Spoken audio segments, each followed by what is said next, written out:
음악과 함께하는 잠시의 여유, 그리고 내면을 돌아보는 시간. 안녕하십니까? 지혜의 숲을 거니는 여러분의 동반자입니다. 오늘 우리는 조금은 무겁지만 우리 삶에 너무나 깊이 스며들어 있는 주제에 대해 이야기 나눠보려 합니다. 바로 나르시시즘이라는 그림자, 그리고 그 그림자 속에서 나 자신을 잃지 않고 빛으로 나아가는 법에 대해서입니다. 혹시 누군가와의 관계 속에서 끊임없이 지치고 나의 가치가 깎여나가는 듯한 기분을 느껴보신 적 있으신가요? 극도의 이기심과 통제력, 그리고 끝없는 우월감으로 주변 사람들을 힘들게 하는 사람들. 우리는 그들을 나르시시스트라고 부릅니다. 그리고 많은 분들이 이러한 관계 속에서 삶의 질이 무너져 내리는 깊은 고통을 경험하곤 합니다. 그 상처 입은 마음에 먼저 깊은 위로의 말씀을 전합니다. 여러분의 이야기는 결코 가볍지 않으며 그 힘든 시간을 버텨온 당신은 정말 대단한 분입니다. 그렇다면 우리가 마주한 나르시시즘이란 과연 무엇일까요? 저는 이 현상을 세 가지 관점에서 바라봅니다. 첫째, 나르시시즘은 우리 인간 본성의 어두운 단면입니다. 사실 우리 모두의 안에는 어느 정도 이기적인 마음, 때로는 다른 사람을 통제하고 싶어하는 욕구, 공감 능력이 부족해 무심코 상처를 주는 모습, 그리고 타인보다 우월해지고 싶은 욕망이 존재합니다. 인간이라면 누구나 가진 어두운 그림자이죠. 하지만 건강한 사람들은 자신의 이런 모습을 인지하고 그것을 다스리려 노력합니다. 내가 너무 내 생각만 했구나라며 성찰하고 더 나은 방향으로 나아가려 애쓰죠. 하지만 나르시시스트들은 이 어두운 본성을 자신의 핵심적인 정체성으로 받아들이고 아무런 문제의식 없이 타인에게 투사합니다. 둘째, 나르시시즘은 상처를 다루는데 실패한 영혼의 몸부림입니다. 상담실에서 만나는 모든 분들, 그리고 저 자신을 포함해 이 세상 누구도 상처 없이 살아가는 사람은 없습니다. 어린 시절의 아픔, 사회에서 겪은 좌절, 믿었던 사람에게 받은 배신 등 우리는 모두 크고 작은 상처를 안고 살아갑니다. 어떤 이들은 그 상처를 직면하고 그 안에서 교훈을 얻어 더 단단하고 성숙한 사람으로 성장합니다. 하지만 어떤 이들은 그 상처의 고통에 너무 깊이 함몰된 나머지 그 상처를 건강하게 다루는 법을 배우지 못합니다. 그리고 그 상처가 뒤틀린 방어기제로 나타난 것이 바로 나르시시즘입니다. 그들은 자신의 상처를 감추기 위해 거짓된 우월감의 갑옷을 입고 타인을 깎아내리며 자신의 존재를 확인받으려 합니다. 상처 입은 가여운 존재이지만 그 상처를 치유하는 대신 타인에게 더 큰 상처를 입히는 방식을 택한 것이죠. 셋째, 나르시시즘은 본질적으로 사랑의 부재입니다. 진정한 자아실현, 즉 인간이 도달할 수 있는 가장 궁극적인 선한 모습의 핵심에는 사랑이 있습니다. 타인을 향한 존중과 배려, 공감과 연대. 하지만 나르시시스트들은 이 모든 것을 간과합니다. 그들의 세계에는 오직 자신만이 존재하기에 그들에게 사랑이란 그저 자신을 돋보이게 하기 위한 수단일 뿐입니다. 그렇기에 나르시시즘은 사랑의 정반대편에 서 있는 차갑고 공허한 상태라고 할 수 있습니다. 우리는 우리 주변에서 어쩌면 사회의 높은 자리에서 혹은 가장 가까운 가정 안에서 이러한 나르시시스트들을 쉽게 발견할 수 있습니다. 어떤 분들은 저에게 왜 특정 정치인이나 사회적 논란을 일으킨 인물들을 콕 집어 비판하지 않느냐고 묻기도 합니다. 하지만 특정인을 지목하고 비난하는 것은 또 다른 분열과 논쟁을 낳을 뿐 근본적인 해결책이 되지 못합니다.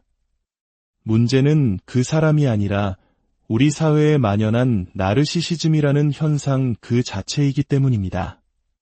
제가 오늘 정말 드리고 싶은 이야기는 바로 이 지점부터입니다. 나르시시스트의 잘못을 지적하고 그들이 얼마나 우리 삶을 망가뜨렸는지에만 집중하다 보면 우리는 아주 위험한 덫에 빠지게 됩니다. 바로 그들에게서 받은 상처에 영원히 묶여버리는 트라우마 유대라는 덫입니다. 그 사람에 대한 분노와 고통, 억울함이 너무나도 커서 그 사람을 머릿속에서 떨쳐낼 수가 없는 상태. 관계는 끝났을지 몰라도 내 마음속에서는 여전히 그 사람의 지배 아래 있는 것입니다. 이 강렬한 부정적 감정의 끈은 우리를 계속해서 과거에 묶어두고 앞으로 나아가지 못하게 만듭니다.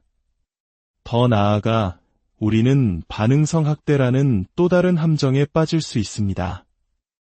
이것은 학대를 받은 사람이 오히려 학대자와 비슷한 방식으로 행동하게 되는 현상을 말합니다. 예를 들어 나르시시스트가 증오와 경멸을 쏟아냈다고 해서 우리도 똑같이 증오로 맞대응하는 것입니다. 그들이 퍼부었던 추악한 분노에 우리도 똑같은 분노로 소리칩니다. 그들이 교활하고 이기적인 방식으로 우리를 조종했다면 우리도 그들에게 복수하기 위해 똑같이 교활한 방법을 사용하게 될지도 모릅니다. 그들의 비난과 막말에 똑같은 언어로 상처를 되돌려주고 그들의 완고함과 폐쇄적인 태도에 우리 역시 똑같이 마음의 문을 닫고 고집을 부립니다. 물론 부당한 대우를 받았을 때 화가 나고 즉각적인 반응이 나오는 것은 당연합니다. 인간이기에 그럴 수 있습니다. 하지만 이러한 반응이 우리의 삶을 지배하게 될 때 우리는 질문을 던져봐야 합니다. 과연 누가 남아 품위와 존엄을 지킬 것인가? 모두가 서로를 향해 손가락질하고 비난하며 진흙탕 싸움을 벌일 때 누가 남아 인간다움의 가치를 지켜낼 것인가? 저는 그 사람이 바로 이야기를 듣고 있는 당신과 저이기를 진심으로 바랍니다. 나르시시스트와의 경험에서 우리는 어떤 교훈을 얻을 수 있을까요? 그저 그 사람은 최악이었어라는 분노와 상처에만 머물러 있다면 우리는 한 발자국도 성장할 수 없습니다. 어쩌면 그 끔찍했던 경험은 우리에게 나는 어떤 사람이 되어야 하는가에 대한 가장 강력한 반면교사가 되어줄 수 있습니다. 나르시시즘이 인간 본성의 어두운 단면이라면 우리는 어떻게 빛을 향해 나아갈 수 있을까요?